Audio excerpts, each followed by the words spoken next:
அன்புக்கினிய ஆன்மீக நண்பர்களுக்கு வணக்கம். ஓம் கிரியா பாபாஜி நமோ. எல்லாம் வல்ல ஸ்ரீ மகாவதார் பாபாஜியும் யோகி ராமையா அவர்களையும் என்னுடைய குருநாதராகிய யோகி ராமையா அவர்களையும் அவர்களின் திருவடியை வணங்கிவிட்டு உங்களிடம் பேச விழைகிறேன். இந்த வீடியோவில் நாம் காணப்போவது கார்த்திகை மாத தீப ஒளி திருநாள். அதாவது துலா மாதம், அதாவது ஐப்பசி மாதத்தில் சூரிய பகவான் தன்னுடைய கிரணங்களை இழந்து இருக்கும் வேளையிலே அவர் விருச்சிக மாசத்துக்கு பெயரும் பொழுது அந்த ஒளிக்கிரணங்கள் மீண்டும் அவருக்கு கிடைக்கிறது. அந்த ஒளிக்கிரணங்கள் தான் நாம் கார்த்திகை மாதம் என்று ஒளி மாதம் என்று போற்றுகிறோம். அதாவது விருச்சிகத்திற்கு சூரிய பகவான், விருச்சிக ராசிக்கு சூரிய பகவான் பெயரும் பொழுது அவருக்கு இயற்கையான அந்த ஒளி பகவானுடைய அனுகிரகத்தால் திரும்ப பெறுகிறது. அந்த ஒளி கிரணங்கள் நம் பூமி மீது படர்கிறது. அந்த ஒளி திருநாள் தான் கார்த்திகை மாசத்தின் ஒவ்வொரு நாளும் தீபங்களை ஏற்றி இல்லங்களில் நாம் வழிபட்டு கொண்டு வருகிறோம். அதாவது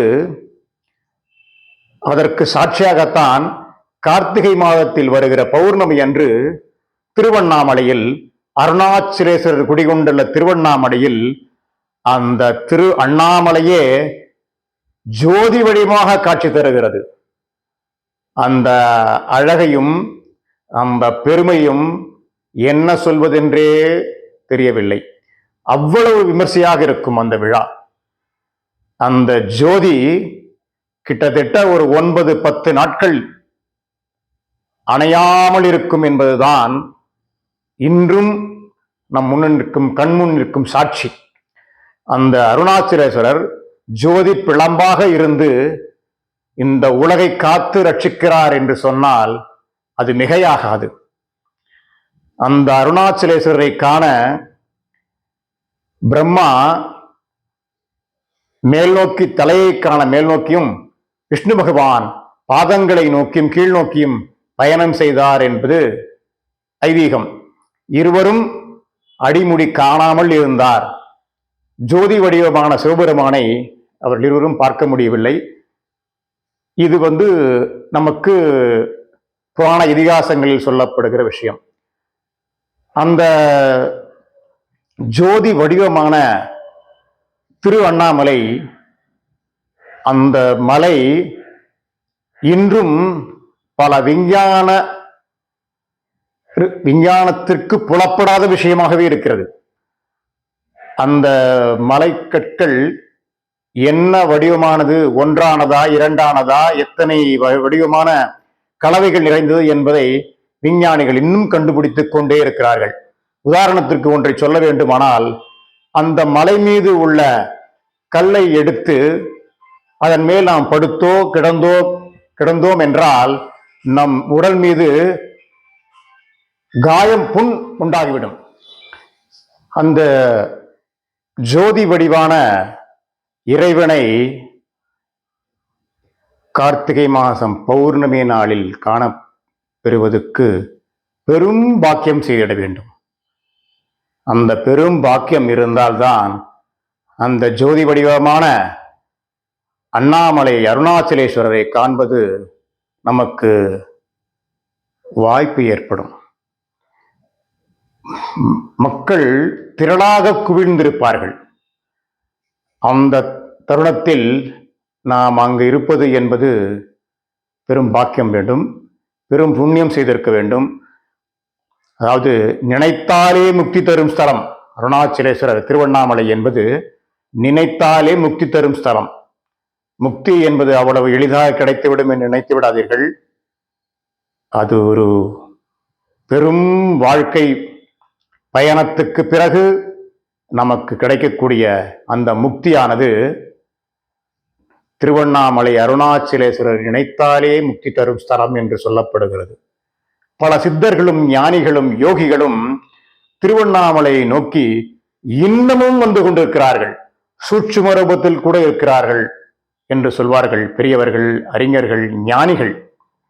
ஆன்மீக ஞானிகள், அறிஞர்கள் எல்லாம் சூட்சும ரூபத்தில் இன்னும் பல சித்தர் மக்களும் அறிஞர்களும் ஞானிகளும் பலம் வந்து கொண்டிருக்கிறார்கள் என்று சொல்வார்கள். அதாவது 90 காலகட்டத்திலே நாங்கள் எல்லாம் அருணாச்சலேஸ்வர கிரிவலம் வந்திருக்கிறோம். அந்த சமயத்தில் அந்த திருவண்ணாமலையில் எமக்கு தெரிந்த அளவில் சேஷாத்ரி மடம், ரமணாசிரமம், யோகிராம் சூரத்குமார் அப்பொழுது அங்கு வாழ்ந்து கொண்டிருந்தார். இன்னும் பல அதாவது சாதுக்கள் எல்லாம் அங்கு இருப்பார்கள். அங்கு இருந்தது எனக்கு தெரிந்த அன்றைக்கு 3 ஆசிரமங்கள் தான். அவர் யோகிராம் சூரத்குமார் இருக்கிறப்பவே அங்கு வந்து அந்த ஒரு பெரிய மடம் அதாவது ஆசிரமம் உருவாக்கணும்னு சொல்லிட்டு அவங்க பக்தர்களை நினைத்து ஆசிரமம் உருவாக்கி கொண்டிருக்கார்கள். அந்த தருணத்திலே நான் அவர்கள் புதிதாக ஆசிரமம் கட்டும் பொழுதும் போய் தரிசித்திருக்கிறேன். அதற்கு முன்னர் அவர் கிழக்கு கோபுரத்தின் அருகிலே ஒரு இல்லத்திலே வாசம் செய்யும் பொழுதும் அவரை தரிசித்திருக்கிறேன். என்னோடு நான் மாமா என்று அன்புடன் விழைக்கும் பாலகுமாரன், திரு பாலகுமாரன் எழுத்தாளர்கள் கூட அங்கு வந்து யோகி ராம் சூரத்குமாரை தரிசனம் செய்திருக்கிறார். அந்த புண்ணிய ஸ்தலம் அவ்வளவு சக்தி வாய்ந்தது. ஆன்மீக ஞானிகளை தன் வசம் இருக்கக்கூடிய சக்தி வாய்ந்த ஒரு ஸ்தலம் திருவண்ணாமலை. அந்த திருவண்ணாமலையே ஜோதி வடிவமாக இருக்கும் பொழுது பார்ப்பது என்பது புண்ணியம், மிக புண்ணியம். அந்த கார்த்திகை தீபம் வருகிற 3ஆம் தேதி அதிகாலை 4 மணி அளவில் பரணி தீபமும், மாலை 6 மணி அளவில் கார்த்திகை தீபமும் திருவண்ணாமலையில் ஏற்றப்படுகிறது. இது அந்த கோவில் சாஸ்திரப்படி. ஆனால் பௌர்ணமி 4ஆம் தேதி தான் பௌர்ணமி வருகிறது. அன்று வந்து நம் இல்லத்திலே 3ஆம் தேதியும் நம் இல்லத்திலேயே விளக்கேற்றி கொண்டாடலாம். 4ஆம் தேதியும் இருக்கலாம், 5ஆம் தேதி, ஒரு 3 நாட்கள் அல்லது 5 நாட்கள் 7 நாட்கள் எப்படி வசையெல்லாம் படுகிறதோ அப்படியெல்லாம் நம் இல்லத்தில் தீபங்களை ஏற்றி வழிபடலாம். சிலர் 27 தீபங்களை குறைந்தபட்சம் ஏற்றலாம்.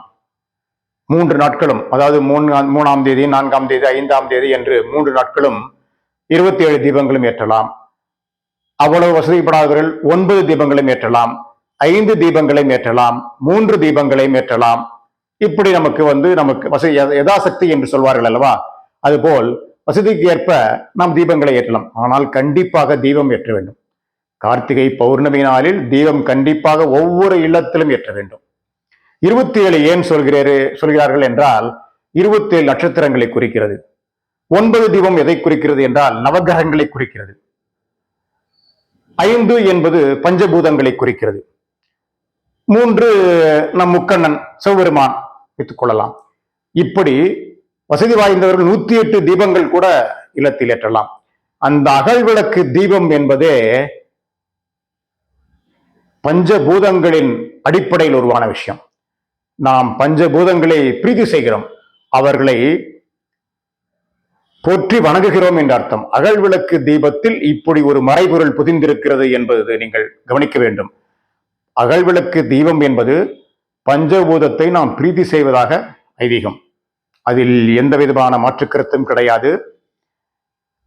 அதனால் தான் சொல்கிறேன், திரும்ப திரும்ப சொல்கிறேன், 3ஆம் தேதி, 4ஆம் தேதி, 5ஆம் தேதி, குறைந்தது ஒரு 3 நாட்களாக 27 நட்சத்திரங்களுக்கு 27 தீபங்களையும் ஏற்ற வேண்டும் என்று கேட்டுக்கொள்கிறேன்.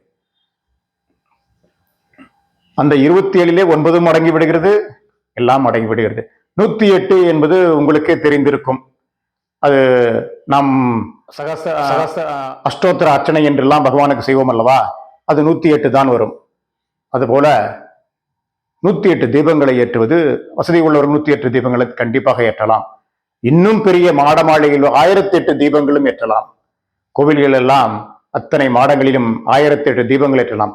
இன்னும் கேரளாவிலும் கர்நாடகாவிலும் சில கோவில்களிலும் கோவில் சுற்றி தீபங்கள் ஏற்றப்படும். இது விழா காலங்களில் மட்டுமல்ல, சாதாரண நாட்கள், இது வெள்ளிக்கிழமை, வியாழன், இந்த போன்ற நாட்களில் கூட கோவிலை சுற்றி தீபங்கள் எரிந்து கொண்டிருக்கும். மிக அழகாக இருக்கும். அந்த தீப ஒளிக்கு அவ்வளவு சக்தி இருக்கிறது. அதாவது அந்த தீபம் என்று சொன்னாலே, அகல்விளக்கு தீபம் என்று சொன்னாலே பஞ்சபூதங்கள் ஞாபகத்தில் வைத்துக் கொள்ளுங்கள். அவர்களை நாம் பிரீத்தி செய்கிறோம், அவர்களை சந்தோஷப்படுத்துகிறோம் என்பதுதான் அர்த்தம். நாம் எத்தனையோ தவறுகள், நீர்நிலையில் தவறுகள் பண்றோம், பூமியில் தவறு செய்கிறோம். இதையெல்லாம் பிராயச்சித்தம் தேடத்தான் அந்த அகல்விளக்கு தீபம். அதை நீங்கள் கருத்தில் கொள்ள வேண்டும். அதனால்தான் திரும்ப திரும்ப சொல்கிறேன், வருகிற கார்த்திகை பௌர்ணமியை முன்னிட்டு டிசம்பர் 3, டிசம்பர் 4, டிசம்பர் 5 போன்ற குறைந்தபட்சம் 3 நாட்களாவது இல்லந்தோறும் தீபங்கள் ஏற்ற வேண்டும். அதுவும் அகல் விளக்கு தீபம் ஏற்ற வேண்டும். நீங்கள் பழைய விளக்குகளை யூஸ் பண்ணுவது தவறு என்று நான் சொல்லவில்லை. புதிய சில அகல் விளக்குகளையும் வாங்கி நீங்கள் தீபம் ஏற்றுங்கள். புதிய திரியை வாங்கி பயன்படுத்துங்கள். இதெல்லாம் நீங்கள் என்ன சொல்வது என்றால், இதற்கெல்லாம் ஒரு சேரிட்டி பிகின்ஸ் அட் ஹோம் என்று நாம் சொல்லுவோம் அல்லவா? அது எவ்வாறு எனில் கேட்டீங்கன்னாக்கா, சேரிட்டி பிகின்ஸ் அட் ஹோம், அதாவது தான தர்மம் நம்ம இல்லத்தில் இருந்து ஆரம்பிக்கிறது அப்படின்னு சொல்றாங்க. அப்படி என்னன்னா, இந்த தீபங்கள் எல்லாம் நாம் போய் அகல் விளக்கு வாங்குறோம். அகல் விளக்கெல்லாம் உங்களுக்கு யார் செய்யறாங்கன்னு நமக்கு தெரியும். அதே மாதிரி திரி, இதில் வாங்குற எண்ணெய், இதிலெல்லாம் பயன்படுத்துகிற எண்ணெய் எல்லாம் நம்ம யாரெல்லாம் பண்றாங்கன்னு நமக்கு தெரியும். ஒரு சாதாரண ஏழை குடும்பத்தில் இருப்பவர்கள், சில மிடில் கிளாஸ் அந்த இண்டஸ்ட்ரியை வச்சிருக்கிறவங்க, அதாவது என்ன சொல்ல போனா இப்பெல்லாம் நல்லெண்ணெய் எல்லாம் செக்கு முறை எண்ணெய்ன்றது சின்ன ஒரு குறுந்தொழில் அந்த மாதிரி ஆரம்பிச்சுறாங்க. இந்த எண்ணெய், இந்த திரி, இந்த அகல் விளக்கு இதெல்லாம் வாங்கும்போது இந்த பண பரிமாற்றம் நடக்கிறது இல்லையா? இதுதான் சேரிட்டி பிகின்ஸ் அட் ஹோம். இதே ஒரு தான தர்மம் தான். நம்ம போய் வாங்குறோம், விளக்கு வீட்டில் ஏற்றுறோம். அதனால அந்த குடும்பத்துக்கு நம்ம ஒரு உதவி செய்கிறோம். அந்த குடும்பத்து அங்கே ஒரு விளக்கு எரியுது, அங்கே அடுப்பு எரியுது, அவங்களுக்கு அன்னம் முடிஞ்ச அளவுக்கு நம்ம இந்த பொருளாதாரத்தை வச்சுதான் அவங்க சாப்பாடு, உடை, இருக்க இடம் இதெல்லாம் ஏற்பாடு பண்ணிக்க போறாங்க. ஸோ இதுவே ஒரு சேரிட்டி தான், தானம் தான். அதனாலதான் சொல்றேன், இல்லந்தோறும் விளக்கேற்றுங்கள். உங்களுக்கு வரும் இடர்களை களைய நமக்கு அண்ணாமலையார், அருணாச்சலேஸ்வரர் சொல்லிக் கொடுத்த பாடம். கார்த்திகை தீபத்தன்று விளக்கேற்றுங்கள். குறைந்தபட்சம் 27 விளக்கையாவது ஏற்றுங்கள், 27 அகல் விளக்கில் ஏற்றுங்கள் என்று உங்களை கேட்டுக்கொள்கிறேன். அதாவது இது குறித்து எங்கள் யோகியார் எங்களுக்கு ஒரு பாடல் சொல்லி கொடுத்திருக்கிறார். அந்த பாடலை பின்வரும் நான் அந்த பாடலை உங்களுக்கு பாடி காண்பிக்கிறேன். மிக பிரசித்தி பெற்ற பாடல்.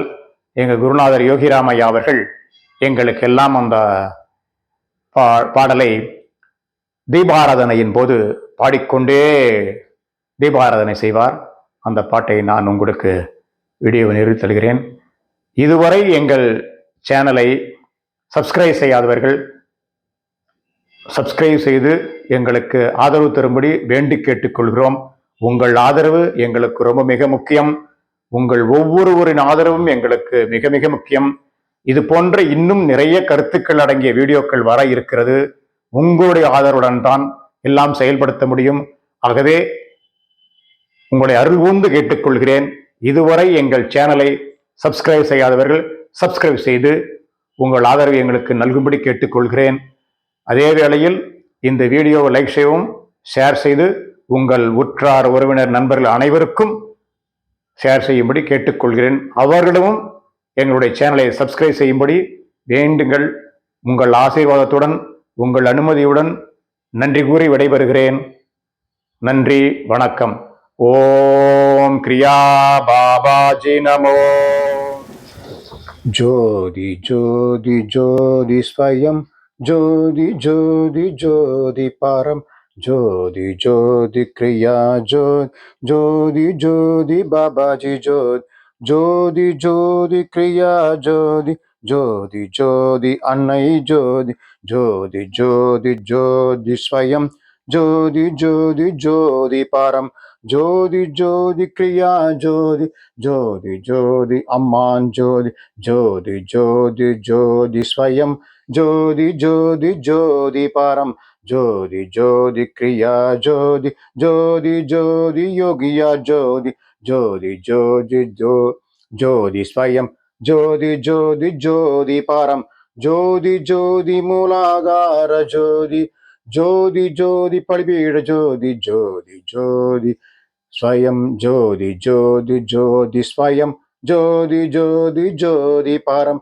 ஜோதி ஜோதி திரிபாத ஜோதி, ஜோதி ஜோதி பாபாஜி ஜோதி, ஜோதி ஜோதி ஜோதி ஸ்வயம், ஜோதி ஜோதி ஜோதி பரம், ஜோதி ஜோதி வேல் ஜோதி, ஜோதி ஜோதி முருகா ஜோதி, ஜோதி ஜோதி ஜோதி ஸ்வயம், ஜோதி ஜோதி ஜோதி பரம், ஜோதி ஜோதி திரிசூல ஜோதி, ஜோதி ஜோதி சிவனார் ஜோதி, ஜோதி ஜோதி ஜோதி ஸ்வயம், ஜோதி ஜோதி ஜோதி பரம், ஜோதி ஜோதி ஜோதி, ஜோதி ஜோதி துளசி ஜோதி, ஜோதி ஜோதி கிருஷ்ணா ஜோதி, ஜோதி ஜோதி ஜோதி ஸ்வயம், ஜோதி ஜோதி ஜோதி பரம். ஓம் கிரியா பாபாஜி நமோ.